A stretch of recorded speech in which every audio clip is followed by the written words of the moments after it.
There's a lot of adoption going on the continent. I'll just speak, globally, and then to Africa as well. But this is a $50 billion industry by 2030. So there's a lot of opportunity for Africa to adopt this technology. So far, we've seen, of course, agriculture. We've seen healthcare delivery. We've seen GIS, and mapping and surveying. So it really is important that we maintain the education that's needed to take advantage and really understand how this technology is going to affect the economy and create jobs to help these various areas. As far as the other opportunities that we see, this is still a very young industry.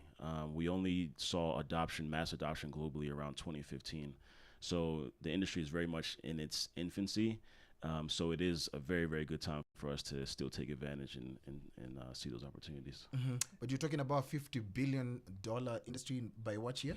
By 2030. Okay. I mean, I'm joining the industry. yeah. At least for the money. And I've seen some really good uses of drone technology. I think in Rwanda they're using it to transport medicine to like very far off areas, etc. Yeah. And here, Captain Mercy, we talk about drone technology, but then of course we're not very sure of the frameworks that regulate it, because you're like, okay, I can't fly beyond a certain height, I can't fly near certain areas, but people are just generally not aware. Please let us know what the framework looks like in Kenya, and perhaps even slightly broadly for Africa around drone technology and usage.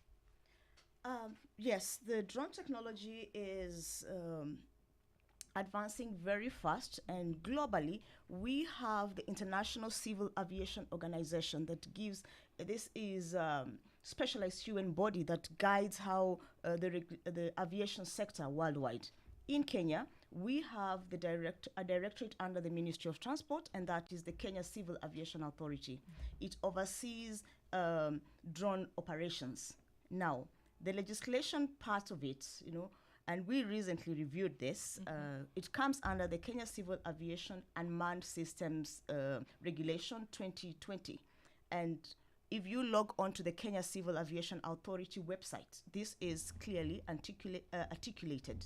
And the Kenya Civil Aviation Authority has been at the forefront of making sure that these regulations are in place. Now, when it comes to drone use, we have two categories. Is recreational use, and this requires registration and basic pilot training.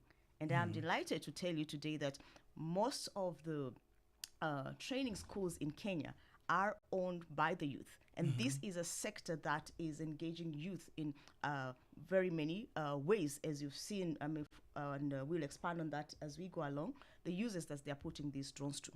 Now, we have organizations that use these drones for commercial purposes, and this requires you to have an operator's license and specific flight permissions.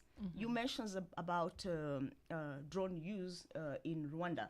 Now, what the kind of use that the kind of drones that are used for such drop-offs, fly in a manner we refer to as beyond line of vision, and we have that technology here in Kenya. In fact, we have Zipline operating in Kenya, and I am aware that we have other 4 local companies in Kenya which have been able to bring in this technology, and they are employing local youth, and they are starting to do, and they're actually doing these operations like in the Lake Victoria basin.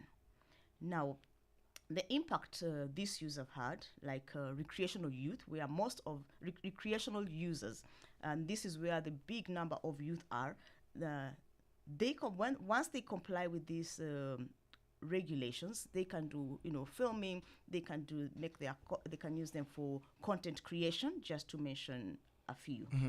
I'd like to know, Eno, how is it different from the rest of Africa? Because regulations here are very stringent. You'd be flying a drone, and then they definitely get in contact with you and tell you you're not supposed to be flying the drone right now or in this specific area. How is it for the rest of Africa? So Kenya is actually at the forefront of regulations in Africa. Just a statistic that we know here, there's close to 20 different, we call ATOs, aviation training organizations, who are approved to do these trainings for drone technology. So here in Kenya, we have roughly around 20. There are countries in Africa that have 0. right? So that really just shows the enabling environment that is here. And we've repeatedly done, other programs to help, get these youth, into the industry. So it is really telling that, Kenya is at the forefront in those areas.